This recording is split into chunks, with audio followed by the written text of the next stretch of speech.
Pemirsa, banyak pihak berharap agar timnas Garuda Muda selalu waspada dan siap fisik maupun mental selama laga perempat final Piala Asia U23 melawan timnas Korea Selatan. Lalu apakah Marcelino dan kawan-kawan akan memenuhi harapan untuk menang di laga Indonesia versus Korea Selatan? Dan untuk membahasnya sudah bergabung bersama kami pengamat sepak bola Anton Sanjoyo. Selamat sore, Bung Joy. Selamat sore, Vera. Oke, Bung Joy, pada pernyataan Ya, persnya usai laga timnas Indonesia U23 versus Australia, pelatih Shin Tae-yong kan mengaku lebih memilih untuk bertanding melawan timnas Jepang jika dibandingkan dengan melawan timnas Korsel.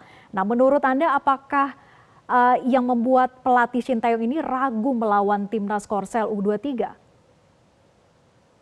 ya, sebetulnya kalau melawan Korea Selatan 2003 keuntungannya buat Shin Tae-yong ya, karena dia kan tahu karakter permainan Korea gitu loh, dan dengan pelatihnya Korea dia juga satu ilmu lah, satu guru satu ilmu, jadi sudah saling tahu dan tinggal mempersiapkan timnya sebaik-baiknya. Dan menurut saya Shin Tae-yong justru punya keuntungan karena dia sekarang punya tim Indonesia dengan pengalaman yang baru juga, dan sejak melawan Qatar kan pemain-pemain U23 ini terus menunjukkan peningkatan kan.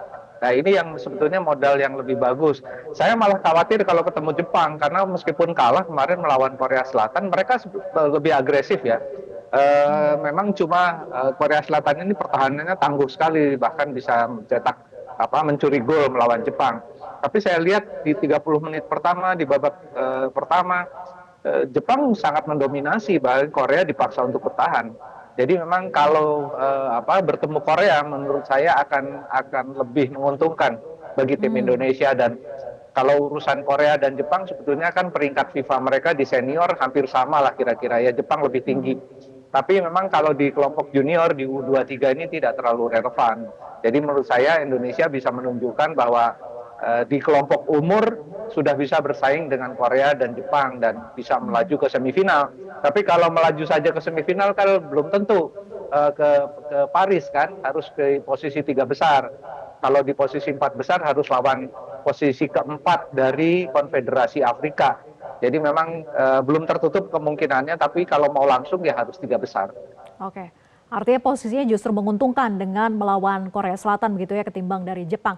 Nah, Bung Joy, Betul. absennya Nathan Choaon yang harus kembali ke klubnya, apakah ini akan punya pengaruh besar bagi keseimbangan di skuad Garuda Muda? Ya, pasti ada sedikit penurunan performa ya di lini belakang. Tapi rasanya sih dengan tidak adanya Nathan, menurut saya tetap Garuda Muda punya kekuatan yang ya hampir samalah dengan kekuatan yang menurut saya penampilan terbaik mereka ketika melawan Jordania.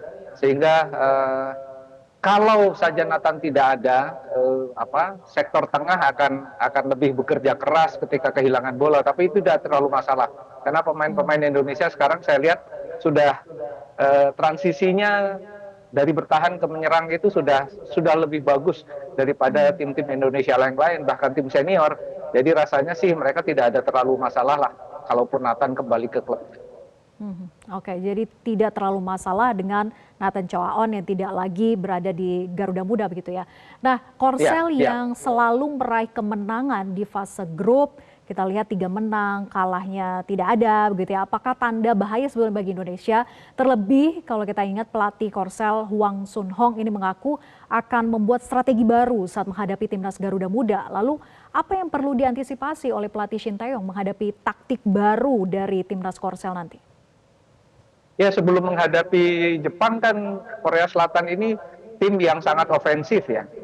Persis sama sebetulnya dengan timnya Shin Tae-yong. Jadi kalau misalnya ketika bermain melawan Jepang kemarin mereka agak bertahan karena memang kualitas individu pemain Jepang sedikit di atas pemain Korea. Tetapi toh buktinya Korea juga menang gitu. Perbedaannya memang pada fighting spiritnya ya. Fighting spiritnya pemain-pemain Korea ini kelihatan lebih lugas dibandingkan pemain-pemain Jepang, dan itu kelihatan betul ketika mereka bertarung dalam tackling, dalam body charge, mereka lebih tough gitu. Nah, ini yang kemudian tidak diantisipasi atau kurang diantisipasi oleh pemain Jepang. Melawan Indonesia rasanya mereka akan lebih ofensif, dan itu akan menjadi permainan yang terbuka karena karakter permainan dari Sintayong juga permainan yang ofensif. Jadi kalau di antara mereka jual beli serangan gitu, kira-kira permainan terbuka saya rasa akan menjadi laga yang menarik. Tapi menurut saya Sintayong akan lebih bertahan dulu menghadapi Korea, karena pemain Korea memang sangat cepat ya dalam pergerakannya. Nah, dia akan diantisipasi setelah 10 menit. Kalau cek ombak 10 menit Indonesia bertahannya bagus, pasti mereka akan keluar menyerang. Saya yakin ini akan menjadi salah satu laga yang sangat menarik di Piala AFC U23 kali ini. Tapi kalau melihat dari pemetaan pemain, siapa sebetulnya pemain Indonesia yang akan jadi kunci dan siapa juga pemain Korsel yang wajib untuk diwaspadai ini oleh Garuda Muda? Ya, kalau pemain Indonesia tentu saja Ivar akan menjadi kunci bersama Marcelino ya, dan itu rasanya tetap akan menjadi poros yang menjadi sentral serangan dari Indonesia. Sementara kalau saya lihat Korea ini sangat tergantung juga pada permainan di sektor tengah, dan ini akan menjadi pertarungan yang hebat ya antara dua Indonesia ini di sektor tengah, Marcelino dan Ivar, dengan pemain-pemain Korea yang menurut saya terutama pemain dengan nomor punggung 8 kalau tidak salah, yang badannya agak gempal. Saya agak lupa namanya, tapi dia itu perebut bola yang tangguh. Jadi harusnya sih terjadi duel yang sengit ya di lini tengah antara pemain Indonesia, dan terutama di sektor-sektor sekitar lini tengah, tidak di sayap tapi memang betul-betul di sektor poros. Saya rasa sih itu. Oke, akan ada duel sengit, itu yang akan kita nantikan nanti ya. Nah, setelah sempat absen 2 pertandingan, Bung Joy, karena mendapatkan kartu merah, nantinya Ramadan Sananta ini bisa main saat melawan Korsel. Baiknya ini masuk dari awal atau sebagai pemain pengganti saja? Rasanya sih Ramadan akan main sebagai pemain pengganti, karena sebetulnya Rafael Struijk di depan itu sering membuka ruang. Dia tidak mencetak gol, tapi dia membuka ruang. Dia membuat repot pemain bertahan. Jadi kalau misalnya siapapun yang dipasang nanti, entah Struijk, Witan ataupun Marcelino sebagai 3 ujung tombak yang berdiri agak lebih, Marcelino dan Witan akan sedikit berdiri di belakang dari Rafael Struijk. Tapi kalau misalnya Struijk masih mejan dalam 45 menit, mungkin Sananta bisa dimainkan karena dia sudah punya hak untuk main setelah mendapatkan kartu merah langsung. Oke, sebagai pengganti. Nah, Bung Joy, 2 kemenangan versus Australia dan juga Yordania diraih di Stadion Abdullah bin Khalifa. Dan nanti Indonesia akan kembali tanding. Apakah kali ini faktor stadion bisa berpengaruh bagi Garuda Muda? Ya, faktor psikologis ya. Stadion ini kan jadi catatan yang bagus gitu loh. Nah, ini kalau misalnya secara psikologis menang, sudah naik peringkat moralnya sudah lebih bagus daripada Korea gitu loh. Nah, ini kan sebetulnya kalau di sepak bola ini kan faktor mental, psikologis itu kadang-kadang sangat menentukan.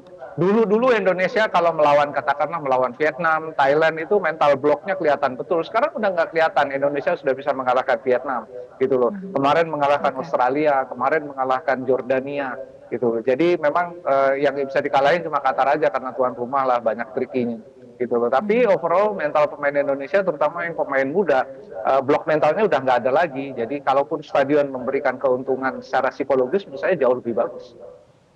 Oke, kita nantikan pertandingannya nanti pada Jumat mendatang. Terima kasih Bung Joy sudah bergabung bersama kami di Metro hari ini. Selamat sore.